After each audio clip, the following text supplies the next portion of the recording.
The classroom fell silent the moment the teacher's voice cut through the air, sharp and unforgiving, like a blade meant to wound rather than correct. "Of course you're late," Mr. Harlan said, his eyes locking onto the young black student standing near the door with a backpack clutched tightly to her chest. "Students like you always have excuses, don't you?" A few uneasy chuckles rippled across the room, while others stared at their desks, unwilling to meet her eyes. The exam papers were already face down on every desk, the ticking wall clock announcing that the most important test of the semester had begun. Her name was Alina Brooks, and she had studied for weeks, staying up nights after working shifts at a local grocery store. Yet none of that mattered now. Mr. Harlan continued, his words heavy with accusation. "You missed the instructions, and that's your problem. Sit down quietly. If you fail, maybe it'll teach you responsibility." Alina felt heat rush to her face, not from guilt, but from humiliation. She wanted to explain, to tell him why her hands were still trembling, why her clothes were damp, why her eyes carried the weight of something far bigger than a missed exam. But she knew better. Experience had taught her that explanations were rarely heard when judgment came first. She took a seat, the memory of the morning replaying in her mind, the screech of brakes on a rain-slick road, the shattered glass, the woman trapped inside a crumpled car, bleeding and terrified. Alina had been on her way to school when she saw the accident, the black luxury car wrapped around a tree like twisted metal art. Everyone else had slowed, stared, and driven on. Alina hadn't. She had pulled over, called emergency services, and crawled through the broken window to hold the woman's hand, speaking softly to keep her conscious until help arrived. She didn't know then that the woman was the wife of a billionaire, only that she was a human being who needed help. By the time the ambulances came and the police asked questions, the exam time was gone. Sitting in that classroom now, the weight of Mr. Harlan's insult pressed down on her chest harder than the fear she'd felt at the accident scene. When the bell finally rang, she handed in a blank paper. Mr. Harlan shook his head with a sigh that felt rehearsed, as if disappointment was something he enjoyed performing. Alina walked out knowing this failure would follow her, another mark against her in a system that already expected her to fall. The days that followed were heavy with consequences. Alina was called into the administration office, where polite words hid sharp edges. Rules were rules, they said. Exams could not be retaken without documented emergencies, and being a witness to an accident did not qualify. She nodded, biting back frustration, knowing that no amount of honesty would change their minds. At home, her mother tried to comfort her, reminding her that doing the right thing mattered more than any test. Still, Alina lay awake at night, wondering how close she was to losing her scholarship, how many more times she would have to choose between survival and success. Meanwhile, in a private hospital room across the city, the woman from the crash slowly regained strength. Her name was Evelyn Carter, and she remembered the voice that had cut through her panic like a lifeline. She asked about the girl who had stayed with her, the one who smelled of rain and courage. When she learned that Alina had missed an important exam because she refused to leave her side, Evelyn felt a mixture of gratitude and anger. Gratitude for the life she still had, and anger at a world where kindness came at such a cost. Evelyn told her husband, Jonathan Carter, everything. A self-made billionaire accustomed to solving problems with resources and influence, Jonathan listened carefully, his jaw tightening.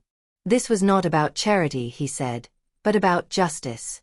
He instructed his team to find Alina Brooks, not to reward her, but to understand her. Who was she?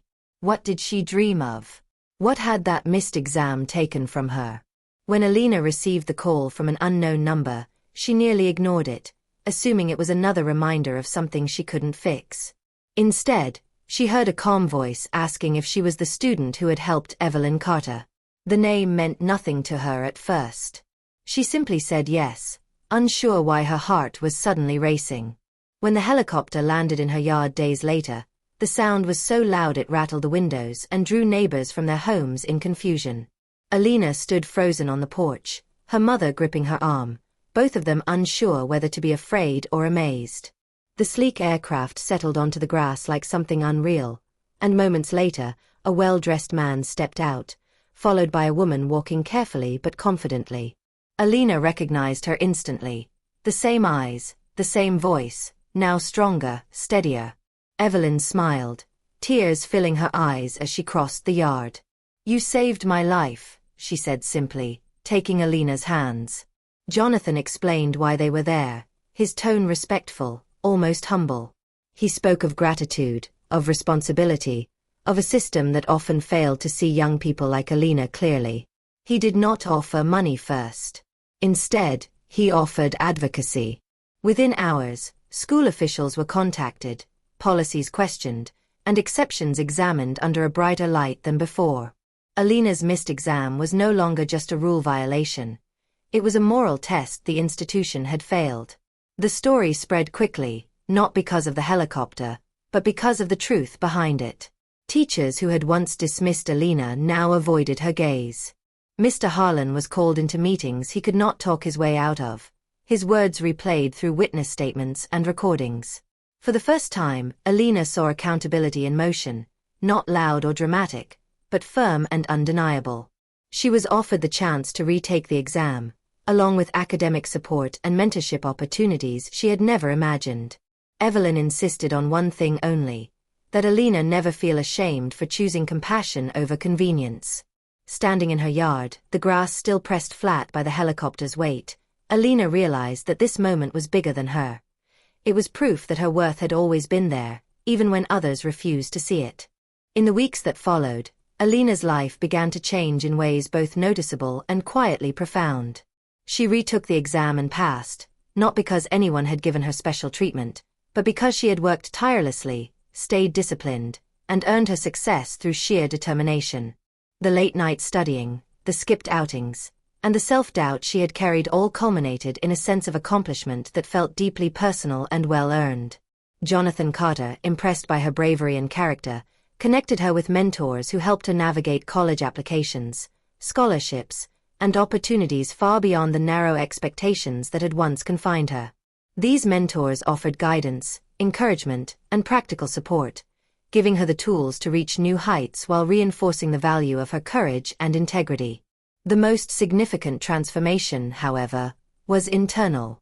Alina carried herself differently now, walking through school halls with quiet confidence rather than arrogance. She spoke up against injustice, supporting classmates who had been ignored or treated unfairly, and she refused to diminish herself to make others comfortable. Her actions inspired those around her, creating a subtle shift in the school environment where fairness and compassion slowly gained recognition. Even Mr. Harlan eventually issued a formal apology, acknowledging the wrong he had done, and while it could never erase the initial insult, it mattered that it was said and recognized. Evelyn Carter remained in her life, sending letters full of encouragement and reminders that courage often appears in ordinary moments, on rainy streets, in crowded classrooms, or in small, decisive actions that make a lasting difference. The helicopter that had once landed in her modest yard became a story neighbors recounted for years, a symbol of unexpected events and dramatic intervention. Yet for Alina, the true miracle was never the spectacle itself. It was the choice she had made without expectation of reward, and how that single act of selflessness had set off ripples of change, challenging prejudice, opening doors, and affirming that dignity and worth are revealed through action, not authority. Each time she remembered the insult that had started it all, the pain had faded, replaced by resolve and a quiet understanding that her story had rewritten itself, not through revenge or bitterness, but through courage, integrity, and the quiet power of unwavering humanity.